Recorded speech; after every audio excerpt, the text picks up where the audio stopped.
My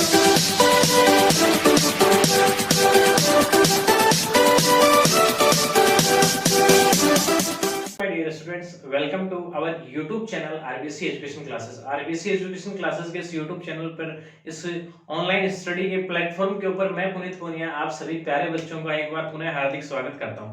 बच्चों, हमारी चर्चा चल रही थी, हमारी जो पांचवी प्रश्नावली है, जो पांचवी एक्सरसाइज है एपी समांतर श्रेणी अर्थमेटिक प्रोग्रेशन, उस पे हम डिस्कस कर रहे थे। 7 क्लास अपनी हो चुकी हैं, आज 8वीं क्लास है। और जो अगर आप चैनल पे पहली बार आए हैं या अब तक चैनल को सब्सक्राइब नहीं किया, तो ये जो नीचे बटन दिखाई दे रहा है ना सब्सक्राइब वाला, सबसे पहले तो ये बटन दबा दो। इसके पास में छोटा सा घंटे का निशान आपको दिखाई दे रहा है, उस घंटे के निशान पे क्लिक करोगे तो ऑल नाम आएगा सबसे पहले ऊपर, वो ऑल दबा दो ताकि हमारे आने वाले सभी वीडियो की नोटिफिकेशन है वो आपको सबसे पहले मिल जाए। दूसरी बात, मैथ्स की क्लास का टाइम रहता है 7:30 बजे शाम को, 7:30 बजे। तो शाम को 7:30 बजे तैयार रहा करो, 7:30 से पहले तक एकदम आके अपने जो हथियार है, हथियार मतलब कॉपी पेन, कुछ बंदूक तलवार वगैरह नहीं लेके आनी है, आपका जो कॉपी और पेन है वो लेके और 7:30 बजे तैयार होके बैठ जाया करो। मात्र आधा घंटे की क्लास होगी, इससे ज्यादा मैं आपका टाइम नहीं लेता कभी भी, 24-25 मिनट या लास्ट 30 मिनट, इससे ज्यादा टाइम है वो आपका मैं कभी नहीं लेता।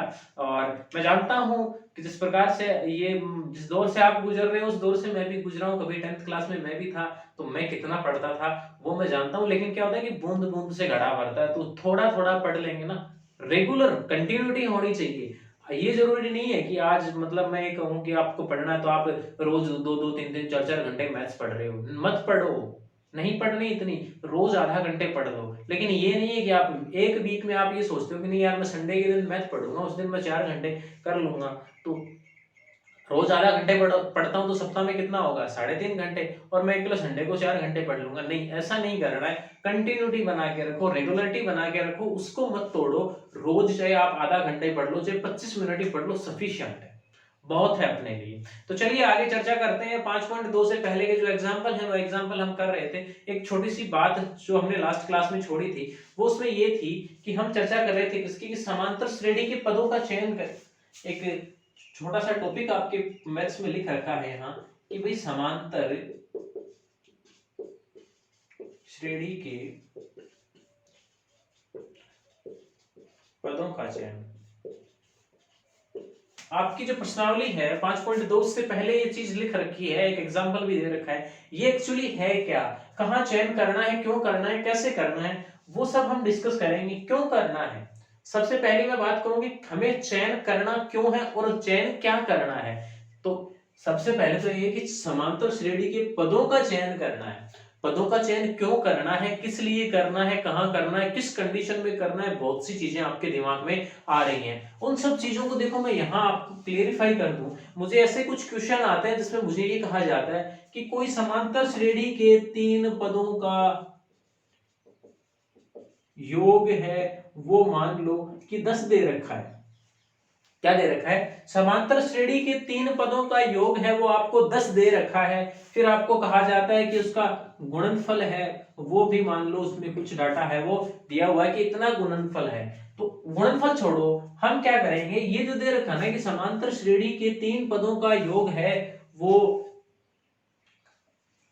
कितना भी दिया हुआ, हमें मैं ये नहीं कह रहा कि 10 ही मिलेगा, कितना भी दिया हम अब ये मानेंगे कि भैया जैसे मानेंगे हम कि समांतर श्रेणी के पद कौन कौन से हैं, कौन कौन से, वो मानने के लिए हम पदों का चयन करेंगे कि यहां माने क्या।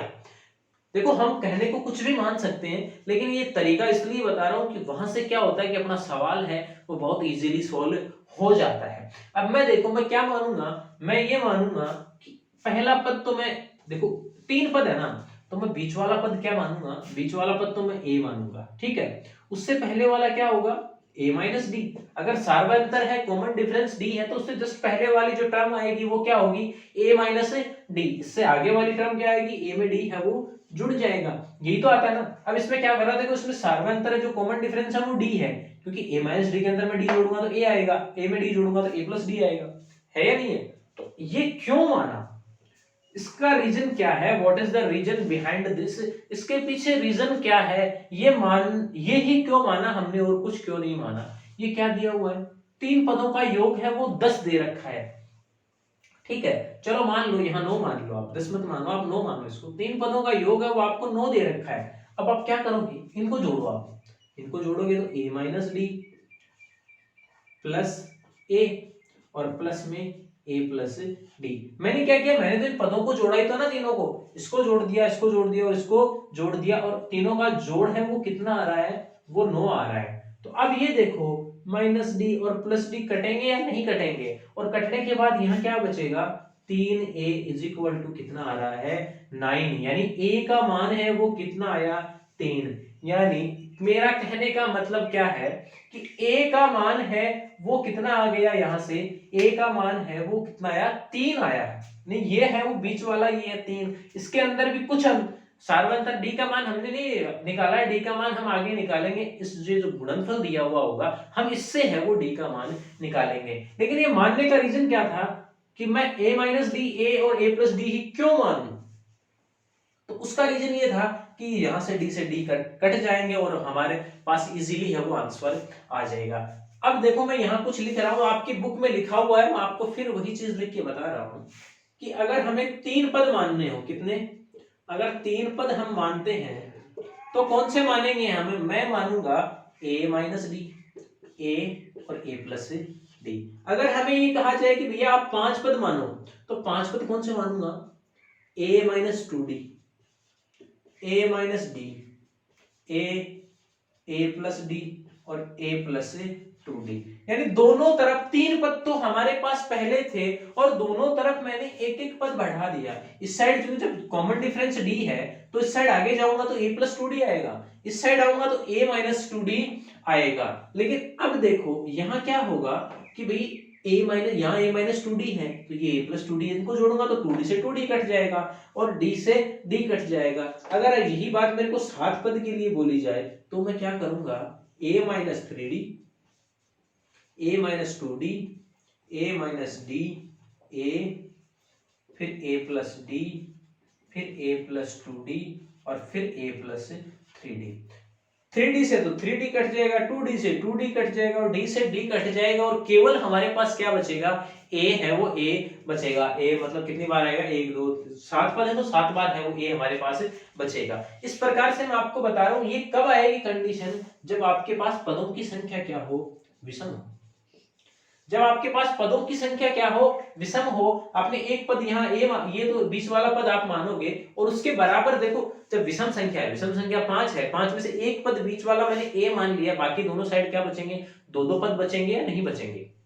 और उसकी मैं अगर बात करूं कि भाई अगर मैं 5 पद मानूं तो बीच वाला मान लिया दोनों साइड दो दो पद बचेंगे या नहीं बचेंगे। 7 मानूं तो एक बीच वाला तो मान लिया दोनों साइड 3 3 बचेंगे। 3 3 में हम d का मान है वो बराबर ले लेंगे, -3d, -2d और d, और इधर आ जाएगा d, 2d और 3d। ठीक है, ये तो बात हो गई। अब मुझे अगर ये कहा जाए कि भाई आप है ना वो मानो कि सम पद अगर हमें दिए जाए कि पदों की संख्या है वो सम दी जाए। अब देखो यहाँ क्या हुआ, यहाँ हमने सार्वंतर है वो कितना माना है d, लेकिन अब यहाँ हम क्या करेंगे, इसी प्रकार हमें तो ये करना है। अगर मैं a माइनस डी और a मानूंगा तो मेरे उस मानने का कोई औचित्य नहीं रहेगा। अब मेरे को ये बताओ कि जब मेरे को दो पद मानने हैं, दो क्रमागत पद अगर मैं मानूं तो क्या मैं इन दोनों का मान सकता हूं क्या, a प्लस डी और a माइनस डी। अगर मेरे को दो पद मानने हैं तो a और a माइनस डी में से तो मेरा d नहीं कटेगा, a और a प्लस डी में से मेरा d नहीं कटेगा, तो मैं क्या करूंगा, मैं इसके लिए ये करूंगा कि भाई मैं है ना ये जो d है ये बीच वाला है ना इसको तो छोड़ दूं, इसको छोड़ के मैं ये मान लूं कि पहला पद a माइनस डी है, दूसरा पद a प्लस डी है और इसका जो सार्वंतर है वो 2d है।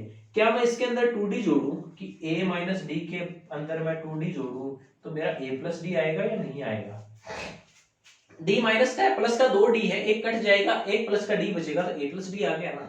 तो मैं यहाँ क्या मानूंगा, सम संख्या में मानना हो दो पद मानूंगा तो मैं क्या मानूंगा, a माइनस डी और a प्लस डी। यहाँ जो सार्वंतर है ना, जो सार्वंतर वो कितना मानेंगे हम, वो कितना निकल के आएगा, वो 2d निकल के आएगा। अगर बात आई चार पदों की तो मैं क्या करूंगा, a माइनस 2d। ठीक है, फिर दो पीछे जाएंगे, कितने पीछे जाएंगे, दो पीछे जाएंगे तो मैं क्या कहूंगा, a minus three D, a minus D, a plus D और a प्लस थ्री डी। देखो माइनस का 3D है, इसके अंदर मैं 2D जोड़ूंगा, ये सार्वंतर मानता हूं मैं। इसके अंदर मैं 2D जोड़ूंगा तो माइनस का d बचेगा, क्योंकि माइनस का 3 और प्लस का 2, माइनस का 1 बचेगा। माइनस के 1 के अंदर मैं प्लस का 2 जोड़ूंगा तो प्लस का 1 बचेगा, और प्लस के 1 में प्लस का 2 जोड़ूंगा तो प्लस का 3 बचेगा। इसी प्रकार मेरे को ये कहा जाए कि आपको 6 पद मानने हैं, तो हम क्या करेंगे, चलो फिर 2d पीछे आ जाओ, 3d है तो इस बार माइनस 5d कर दो, माइनस 5d यहाँ आ जाएगा a माइनस 3d, ये आ जाएगा a माइनस d, उसके बाद आ जाएगा a प्लस d, उसके बाद आ जाएगा a प्लस 3d, और ये आ जाएगा a प्लस 5d। ठीक है, ये है। बाकी वैसे कोई देखो ऐसा ना तो आपसे एग्जाम में पूछा जाएगा, लेकिन मेरा कहने का मकसद क्या था कि मैं इसको इस तरीके से मानूं कि जब मैं अगर इनको जोड़ूं तो जो d से d है वो कट जाए, यहाँ भी कट जाएगा, यहाँ भी कट जाएगा, यहाँ भी कट जाएगा, यहाँ इनको जोड़ो माइनस डी और प्लस डी कट जाएगा। ध्यान क्या रखना है, यहाँ तो सार्व अंतर है वो d आएगा, और यहाँ जो सार्व अंतर है वो कितना आएगा, वो प्यारे बच्चों 2d आएगा। चलो इसको नोट कर लो या स्क्रीनशॉट ले लो इसका फटाफट उससे। चलो रुक जाओ, एक बार हम यही एक क्वेश्चन करते हैं, जो हमारे पास एक एग्जांपल दे रखा है उस एग्जांपल को हम यही करते हैं, उसके बाद हम आगे की चर्चा करेंगे। ठीक है, एग्जांपल देखो क्या दे रखा है कि 3 संख्याएं समांतर श्रेणी में हैं, यदि उनका योग -3 और गुणनफल कितना है, 8 है। क्या दे रखा है, मुझे दे रखा है कि 3 संख्या है वो क्या है, समांतर श्रेणी में। 3 संख्या है वो समांतर श्रेणी में है। फिर क्या दे रखा है कि उनका योग है वो तो है -3, और जो गुणनफल है वो कितना दे रखा है, 8। और पूछा क्या है, पूछा हमें ये गया कि वो संख्याएं है वो आप ज्ञात करो। अब ये देखो संख्या कितनी है, एग्जाम्पल नंबर कितना है हमारा, ये एग्जाम्पल नंबर 12 है, तो ये लो मैंने 12 लिख दिया। ठीक है, तो अब मुझे देखो कितनी संख्याएं दी हुई है, 3 संख्याएं। 3 किस में आएंगी, 3 तो विषम होती है, और विषम के लिए हमने क्या पढ़ा था कि एक संख्या a तो बीच में मान लेंगे, उसके दोनों तरफ क्या करेंगे, a माइनस डी और a प्लस डी। ये लो जी, मैंने 3 संख्या है वो मान ली। अब मुझे क्या कहा गया है कि इनका योग है वो -3 है। मैंने ये माना कि ये तीनों संख्याएं ये हैं, मैं इनका अगर योग करूंगा तो क्या करूंगा, a प्लस डी, नहीं सॉरी a माइनस डी, सबसे पहले क्या है a माइनस डी, फिर प्लस का a, और प्लस में क्या आएगा a plus D is equal to -3 मेरे को दे रखा है, तो यहां से मैं d से d काट दूंगा, प्लस का d और माइनस का d तो कट जाएगा, क्या बचेगा 3a इज इक्वल टू -3, और यहां से a की वैल्यू है वो क्या निकल के आएगी, -3 में 3 का भाग दूंगा तो a का मान है वो कितना आएगा, 1 आएगा। ठीक है, अब हमें क्या कहा गया है कि इन तीनों पदों का गुणनफल है वो कितना है, वो 8 है। चलो मैं यहां गुणनफल करता हूं। अब जब मैं यहां गुणनफल करूंगा तो गुणनफल कितना आएगा, a माइनस डी मल्टीप्लाई में a, और ये आ गया a प्लस डी। देखो a बीच में लिखा है, इससे कोई फर्क नहीं पड़ने वाला, इसको चाहो तो कोष्टक में लिख सकते हो, लेकिन इस चीज को हमें कोष्टक में लिखना ही होगा। a प्लस डी और a माइनस डी है ना, इनको हमें कोष्टक में लिखना ही लिखना होगा। अब ये देखो a माइनस बी और a प्लस बी आपने पहले पढ़ा है कि a माइनस बी को a प्लस बी से मल्टीप्लाई करते हैं। ये a अपने पास एक बार साइड में रख लो ना, इसको a माइनस बी तीनों को देखो 1 गुणा 2 गुणा 3 हम करते हैं, तो चाहे 3 को 1 से गुणा करके फिर 2 से गुणा कर लो, या 1 को 2 से गुणा करके फिर 3, मतलब तीनों को आपस में गुणा करना चाहे कैसे ही कर लो। तो मैं पहले इसको इससे गुणा करूंगा, तो ये क्या आएगा, a माइनस डी और a प्लस डी को गुणा करेंगे तो देखो a माइनस बी और a minus b into a plus b, हमने क्या पढ़ा था, a square plus a square minus b square, तो ये कितना आ जाएगा a स्क्वायर माइनस का d स्क्वायर। देखो ये फॉर्मूला है, आपने शायद पढ़ा होगा, पहले काफी बार पढ़ा होगा ना, कि a माइनस बी और इसको a प्लस बी से गुणा करेंगे तो ये कितना आएगा, a स्क्वायर माइनस का b स्क्वायर। ये हमने कब पढ़ा था, ये हमने तब पढ़ा था जब, हालांकि हमने हमारी क्लास में यहाँ नहीं पढ़ा, लेकिन पहले जब हमने ये a प्लस बी का whole square, a minus b का होल स्क्वायर, ये सब चीजें पढ़ी है ना, तब हमने ये चीज है वो पढ़ी थी। ये कंफ्यूज मत हो जाना, ये इसके नीचे का पार्ट कुछ नहीं है, ठीक मिला रहा हूँ इसमें यहाँ, ठीक है। तो अब आगे चर्चा करते हैं अपन। इसको तो मैंने a square minus D square लिख दिया, और यहाँ इंटू में क्या है a, और इज इक्वल टू क्या है, गुणनफल मेरे को कितना दे रखा है, 8 दे रखा है ना। अब मैं क्या करूंगा, मुझे सॉरी a का मान ये -1 है। अब देखो a का मान तो मेरे पास आ ही गया ना, तो मैं यहां से क्या करूंगा, मैं यहां से मैं d का मान निकालूंगा, लेकिन d का मान के निकालने के लिए मैं क्या करूंगा, a का मान मेरे पास है तो वो मैं यहां रख दूंगा तो क्या करूंगा, यहां तो -1 का स्क्वायर, -1 का स्क्वायर तो 1 ही आएगा। चलो यहाँ कोई संख्या माइनस में हो उसका स्क्वायर करेंगे तो हमेशा वो प्लस में आएगा। -1 का स्क्वायर भी 1 होता है, +1 का स्क्वायर भी 1 होता है, -2 का स्क्वायर भी 4 होता है, +2 का स्क्वायर भी 4 होता है, क्योंकि स्क्वायर करते हैं तो संख्याएं आपस में 2 बार गुणा होती हैं, और 2 बार गुणा होती है तो माइनस और माइनस क्या हो जाते हैं प्लस। लेकिन जब क्यूब करते हैं तो वो संख्या 3 बार गुणा होती है, तो माइनस का निशान अगर 3 बार आपस में गुणा होगा तो वो माइनस ही आएगा। तो यहाँ तो मैंने लिख दिया 1, फिर माइनस में क्या है d², और इस a की जगह क्या है -1 = 8। अब ये देखो माइनस, अगर मैं अपने पास दो तरीके हैं, या तो -1 को नीचे ले जाऊंगा तो उधर -8 हो जाएगा, या इस माइनस को मैं अंदर मल्टीप्लाई करता हूं तो क्या आएगा, ये आएगा अंदर वाला उल्टा हो जाएगा, d² -1 = 8।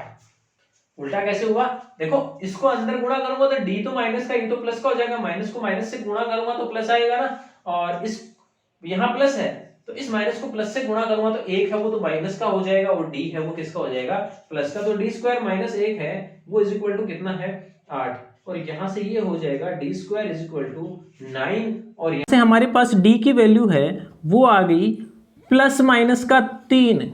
+-3 क्यों ले रहा हूं मैं, अगर d की जगह देखो -3 अगर रखा हो तो -3 का स्क्वायर करेंगे तो वो कितना आएगा 9 आएगा, और +3 का स्क्वायर करूंगा तो वो कितना आएगा 9 आएगा। इसका मतलब क्या है कि हमारे पास d की वैल्यू है वो +3 भी हो सकती है, और d की वैल्यू -3 भी हो सकती है। सबसे पहली बात, मैं यहाँ d की वैल्यू है वो क्या ले रहा हूँ +3 ले रहा हूं, तो मेरे पास उन तीन संख्याओं का मान क्या आएगा, तीन संख्याएं कौन सी हैं, a - d, a और a + d। अब a का मान कितना है, ये रहा, देखो हमारे पास a का मान, देखो हमने ये निकाला, a का मान कितना है -1, तो मैं क्या लिखूंगा -1, देखो यहां रख रहा हूं मैं, ये तीन संख्याएं तो हमने मानी थी ना, तो यहाँ a का मान -1, फिर -d, तो माइनस और d का मान कितना है 3। उसके बाद में दूसरी संख्या आगे कोमा लगा के, और दूसरी संख्या क्या आएगी a, तो a का मान तो -1 है ही। उसके बाद a + d, तो यहाँ कितना आ जाएगा -1 प्लस का, और d का मान कितना 3, d का मान देखो प्लस का 3 ले रहे हैं हम। यहाँ तो माइनस किस लिए आया था, क्योंकि a के साथ में माइनस का निशान है वो लगा हुआ था, तो यहाँ से कितना निकल के आएगा -1 और -3 तो हो गया -4, अगला -1, और ये +2 बचेगा, +3 और -1 कितना बचेगा +2। अगर यही बात मैं ये लिखूं कि भैया मैंने d का मान है वो -3 लिया है, तो यहाँ से क्या आएगा, मैं इसको लिखूंगा -1, और अब देखो मैं -3 अगर यहां लिखता हूं तो ये माइनस और -3, d की जगह -3 लिखूंगा तो वो क्या हो जाएगा +3 हो जाएगा। इसके बाद में -1 वैल्यू है ही, उसके बाद क्या होगा, ये रहा -1 और प्लस में आगे d लिखना है ना, और d हमने क्या, d का मान माइनस में लिया है, तो यहाँ क्या आ जाएगा, अब -3 आएगा। तो यहाँ वैल्यू कितनी आ रही है, +3 और -1 कितना हुआ, +2 -1, और ये आ जाएगा -1 और -3 कितना आएगा -4। संख्याएं वही आई हैं, बस इनका क्रम क्या है वो चेंज हो गया। क्यों हो गया, वो d के मान के कारण। अगर हमने d का मान प्लस में लिया तो जो क्रम आया वो क्रम माइनस का, जब d का मान माइनस का लिया तो वो क्रम क्या हो गया उल्टा। क्योंकि वही बात है ना, देखो एक छोटी सी चीज मैं आपको लिख के यहाँ बताता हूँ, अगर आपको दिखाई दे रहा हो तो मैं ये लिख रहा हूँ कि भैया 2, 4 और 6, यहाँ मैं सार्वंतर कितना है, +2 है ना, +2 है या नहीं है। और मैं अगर इनको ये कहूँ कि -2 अगर मैं सार्वंतर लिखूँ इन्हीं तीन संख्याओं में, तो वो क्या हो जाएगा 6, 4, 2 ऐसे लिखूंगा कि अब यहाँ -2 सार्वंतर -2 आ रहा है ना, 4 में से 6 घटाऊंगा तो -2 बचेगा। बस वही बात है और कुछ भी नहीं है। चलो फटाफट इसको नोट करो, स्क्रीनशॉट लो इसका, उसके बाद हम आगे चर्चा करते हैं, अपने एक्सरसाइज की तरफ बढ़ते हैं। हाँ तो चलिए प्यारे बच्चों, अब आगे अपनी जो एक्सरसाइज 5.2 है उसके क्वेश्चन की तरफ बढ़ते हैं। एग्जाम्पल हमने 5.2 के सभी कर लिए हैं, अब हम क्वेश्चन की ओर बढ़ रहे हैं। पहला क्वेश्चन है वो हमें क्या दे रखा है कि समांतर श्रेणी का, पहले के अंदर पहला कि समांतर श्रेणी 2, 7, 12 का, पहले के अंदर पहला क्वेश्चन है कि समांतर श्रेणी 2, 7, 12 का क्या करना है, 10वां पद ज्ञात करना है। 10वां पद है वो हमें ज्ञात करना है। अब एक तो आप ऐसे मत लिख देना कि 2, 7, 12 5 5 बढ़ रहा है तो 12, 17 और 17 के बाद में 22, 27, 32, 37, 42, 47 ऐसे 10वां पद है वो नहीं निकालना है।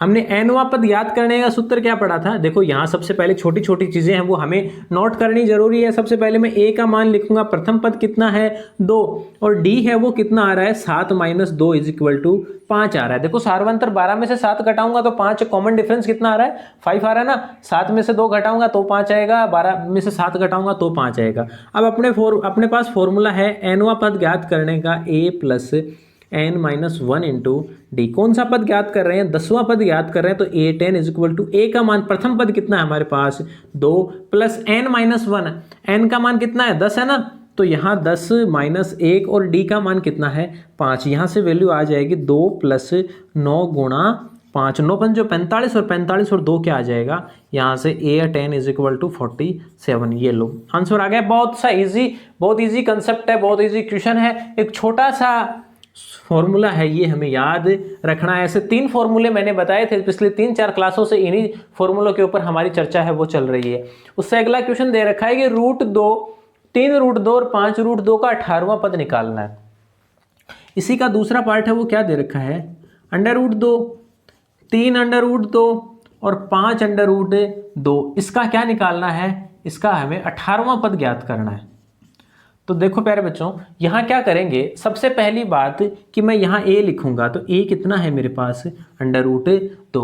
दूसरी बात मैं यहाँ d लिखूंगा तो d मैं क्या करूँगा, d देखो 3 √2 में से मैं क्या घटाऊंगा √2। जब 3 √2 में से मैं √2 घटाऊंगा, यानी 3 √2 में से 1 √2 घटाऊंगा तो क्या बचेगा, ये बचेगा मेरे पास 2 √2 बचेगा या नहीं बचेगा। इसी प्रकार 5 √2 में से 3 √2 घटाऊंगा तो 2 √2 बचेगा। देखो मैं अगर आपको ये कहूं कि 5x में से 3x घटाओ तो आप क्या बताओगे 2x। 5 में से 3 घटा दिया 2, और जो गुणा में जो संख्या है वो हमने वैसी की वैसी लिख दी है। ठीक है, इसमें कंफ्यूज मत हो जाना, ये पहले भी मैंने आपको सोल्व करके बताया है जब हम 5.1 की चर्चा कर रहे थे। यहाँ वही बात है, a 18वां पद निकालना है ना। यहाँ से मैं देखो अगर 18वां पद निकालूं तो मैं क्या लिखूंगा a + n - 1, वही फॉर्मूला अपना, और इंटू में d। यहाँ से मैं लिखूंगा a18 = a, प्रथम पद कितना है √2 + n - 1। n कितना है, n तो 18 है, तो मैं 18 - 1 यहाँ सीधा 17 लिख दूं, और 17 के गुणा में d का मान कितना है 2 √2। अब इसको देखो मल्टीप्लाई करेंगे तो क्या करेंगे, a18 = क्या होगा √2 प्लस में 17 दूनी 34, और 34 के साथ देखो वही बात है, आप ये मान लो कि 2 के साथ अक्स लगा हुआ है तो 17 दूनी 34 अक्स लिखोगे ना, तो मैं इसको क्या लिख दूंगा 34 √2। 34 √2 प्लस 1 √2, एक बार √2 यहाँ और लिखा हुआ है, तो a18 = कितना आएगा, ये आ जाएगा 35 √2। ये लो अपना आंसर आ गया। इसी के साथ एक अगला क्वेश्चन और देखते हैं। समांतर श्रेणी 9 13 17 21 का 24वां पद निकालना है। थर्ड क्वेश्चन मैं यहाँ लिख रहा हूँ, देखना। समांतर श्रेणी 9 13 17 21 है ना, 9 13 17 21, 9 13 17 और 21, इसका क्या निकालना है, इसका 34वां पद है वो हमें निकालना है। अब मैं इसके लिए क्या करूंगा, फिर वही बात, a में लिखूंगा कितना 9, d है वो कितना लिखूंगा, 13 में से 9 घटाऊंगा कितना आएगा 13 - 9 = 4 आएगा। 17 में से 13 घटाओ तो भी कितना आएगा 4। फॉर्मूला मेरे पास दिया हुआ है, मुझे क्या निकालना है 34वां पद निकालना है। a34 = a + n - 1 × d। यहाँ n लिख लो ना फिर एक बार, ये an, ठीक है। अब यहाँ लिख दो a34 = क्या होगा, a का मान कितना है 9, तो ये 9 है यहाँ, तो 9 + n - 1, 34 में से 1 घटाओ कितना आएगा 33, और गुणा में सार्वंतर कितना है 4। मल्टीप्लाई करोगे तो क्या बचेगा 9 + 33 को 4 से मल्टीप्लाई करूंगा, 4 × 12, 2 1 कैरी, 4 × 12 और 1 13, 132 में 9 जोड़ूंगा तो कितना आएगा 141। ये लो, ये अपना आंसर आ गया कि अगर यहाँ से a जो 34वां पद है, अगर इस श्रेणी का 9 13 17 21, इस श्रेणी का जो 34वां पद है वो प्यारे बच्चों कितना आएगा, वो 141 आएगा। देखो कुछ भी नहीं करना है आपको, a का मान लिख लेना है, d का मान लिख लेना है। हमें तो ये दो तो चीज चाहिए ना, n का मान तो अगला देगा हमें कि भैया ये वाला पद है वो ज्ञात करो, तो n का मान तो हमें दिया हुआ होगा, और हमें क्या चाहिए a, n हमें मिल जाएगा, d है वो हम फाइंड आउट कर लेंगे। तो तो ये दो चीज़ डी है और ए पहले निकाल लो, उनका मान है वो समांतर इस फॉर्मूले के अंदर रख दो और उससे आंसर है वो अपना आ जाएगा। उससे अगला क्वेश्चन अगर हम देखें, हल कीजिए कि समांतर श्रेणी 21, 18, 15 का कौन सा पद है वो -21 है। देखो यहां एक क्वेश्चन और कर रहा हूं, ध्यान देना, ठीक है। क्या दिया हुआ है मेरे को यह दिया हुआ है कि समांतर श्रेणी 21, 18 और 15 का कौन सा पद है वो -81 है। श्रेणी कितनी दी हुई है 21, ये मैं यहां लिख रहा हूं, चलो 2 में पहला क्वेश्चन है 21, 18 और 15, इसका कौन सा पद है वो -81 है। आगे मतलब जो -81, देखो समांतर श्रेणी घट रही है, 21 से 3 घटाऊंगा 18, 18 में से 3 घटाऊंगा 15, मतलब धीरे धीरे यह पीछे की साइड यानी माइनस वाली साइड में जा रही है ना। तो मैं क्या करूंगा, यहां से मैं सबसे पहले तो ए लिखूंगा, ए कितना आएगा 21, फिर मैं डी लिखूंगा, डी देखो 18 में से 21 घटाऊंगा। अब आप ये देखो कि श्रेणी है वो पीछे जा रही है, मतलब 0 की तरफ जा रही है, फिर माइनस की तरफ जाएगी, इसका मतलब जो सार्वंतर है वो किस में आएगा, वो माइनस में आएगा। तो 21 में 18 में से 21 घटाओ तो कितना बचेगा, -3। हमें क्या कहा गया है कि हमें ये पूछा गया, इस बार -81वां पद नहीं पूछा है क्योंकि पद तो माइनस में हो ही नहीं सकता। हमें ये पूछा है कि -81 है वो कौन से पद का मान आएगा, मतलब इस an का मान है ना, इस an का मान है वो हमें दिया हुआ है। मैं क्या लिखूंगा, an is equal to a plus n-1 into में d। इस n का मान तो हमें नहीं पता, ये कौन सा पद है ये हमें नहीं पता, हमें तो इस पद का मान पता है कि वो कितना आएगा, वो आएगा -81 इज इक्वल टू क्या लिखूंगा, a का मान 21 प्लस में n-1 और d की वैल्यू कितनी आएगी -3। ये -3 यहाँ कोष्टक में लिखना है, या तो आप यहाँ माइनस लगा दो, ये अगर ये कोष्टक नहीं लगाएंगे, यहाँ माइनस नहीं लगाएंगे, हम सीधा यहाँ भी माइनस लगा सकते हैं। चलो मैं आगे इसको कर रहा हूँ, ये 21 इस साइड आएगा तो कितना होगा, ये माइनस का यहाँ हो जाएगा। तो मैं इसको क्या लिखूंगा कि चलो एक काम करें हम, ये वाले जो साइड है वो इस साइड लिख लेते हैं, 21 प्लस n-1 और गुणा में -3 इज इक्वल टू कितना है, -81। अब ये 21 है प्लस का, ये मैं यहाँ से हटाऊंगा, ये आगे की तरफ लिख रहा हूँ, बराबर के उस साइड लिख रहा हूँ, तो माइनस का हो जाएगा ना, और -21 हो जाएगा। इसका मतलब इसकी वैल्यू कितनी आएगी, -102। मैंने क्या किया, इनको जोड़ दिया, 81 और -21 दोनों संख्याएं माइनस में, इसका मतलब जुड़ जाएंगी और निशान है वो माइनस का आ जाएगा, तो -102। अब ये देखो n-1 है वो कितना आएगा, -102 अपॉन -3 है, माइनस से तो माइनस कट जाएगा, 102 में मैं 3 का भाग दूंगा तो कितनी बार जाएगा, 34 बार जाएगा। कितनी बार, 34 बार, यानी n-1 है ना, n-1 है उसकी वैल्यू कितनी आई है 34, और यहां से n की वैल्यू कितनी आ जाएगी 35। देखो ये -1 इस साइड गया, बराबर के इस साइड गया तो प्लस का हो गया, 34 में 1 जोड़ेंगे तो क्या हो जाएगा, 34 में 1 जोड़ेंगे तो 35 हो जाएगा ना। चलो तो ये आज के लिए इतना ही करेंगे। इससे आगे जो क्वेश्चन दे रखा है कि समांतर श्रेणी 84, 80 और 76 का कौन सा पद शून्य है, आपको क्या करना है, इसकी जगह यहां तो शून्य रख देना है, फिर जो 84 से शुरू हो रही है और जो उसका सार्वंतर है वो 4 निकल के आएगा, -4 निकल के आएगा, 80 में से 84 घटाएंगे -4 आएगा। तो वो क्वेश्चन है एक, तो ये क्वेश्चन, और एक इससे आगे वाला क्वेश्चन दे रखा है कि क्या संख्याओं के अनुक्रम कि 5, 11, 17, 23 का कोई पद 301 है। ये क्वेश्चन भी मैंने आपको करवाया था, एग्जाम्पल में दे रखा है, नहीं समझ में आए तो वहां से देख लेना। और इससे आगे का क्वेश्चन है वो दे रखा है, क्या समांतर श्रेणी का, ये दोनों तो एक ही क्वेश्चन है ना, कि क्या समांतर श्रेणी 11, 8, 5, 2 का एक पद -150 है। तो ये 3 क्वेश्चन है, ये आप करना घर पे, बाकी नहीं आएगा तो नीचे कमेंट बॉक्स में लिख के बता देना कि सर ये क्वेश्चन है वो मेरे को नहीं आया। अगर फिर भी कहीं कोई समस्या आ रही है, फिर भी कहीं कोई क्वेश्चन सोल्व करते समस्या आ रही है, तो मैंने दे रखे हैं, मार्कर नहीं चल रहा क्या, तो मैंने नंबर दे रखे हैं, एक बार फिर लिख देता हूँ, 78781790 और 78। इस पे क्वेश्चन की फोटो खींच के एक व्हाट्सअप कर देना मेरे को, मैं आपको उसका आंसर है वो प्रोवाइड करवा दूंगा। तो चलिए आज के लिए इतना ही, बाकी मिलेंगे अगली क्लास में, तब तक के लिए शुक्रिया और मेहनत करिए, ज़्यादा नहीं, 2-2, 3-3 क्वेश्चन खुद सोल्व कर लीजिए। मैथ है वो पूरी ऐसे उंगलियों पे आएगी, मैथ से डरने की जरूरत नहीं है। और अगर आप साथ में रहे ना तो मैं गारंटी देता हूँ किसकी, मैथ में 100/100 की। अगर आपके स्कूल वाले 20 में से 20 अगर भेज देंगे तो 100/100 की मैं गारंटी लेता हूं। यानी मैं कितनी लेता हूं, मैं तो भाई 80/80 की गारंटी आपकी लेता हूं कि 80 में से 80 नंबर आपको मैं दिलवा दूंगा। अगर रोज क्लास अटेंड कर लेंगे, ज्यादा नहीं, आधे घंटे का टाइम तो ये मांगूंगा आपसे। उसके बाद 2 या 3 क्वेश्चन सोल्व कर लें, मैक्सिमम 10 मिनट, मतलब 30 मिनट ये, और मैक्सिमम 40 मिनट अगर आप रोज स्टडी कर लेंगे तो इस चीज की मैं गारंटी देता हूं आपको। तो ठीक है, चलिए आज के लिए इतना ही, बाकी मिलेंगे अगली क्लास में। तब तक के लिए धन्यवाद। जय हिंद, जय भारत।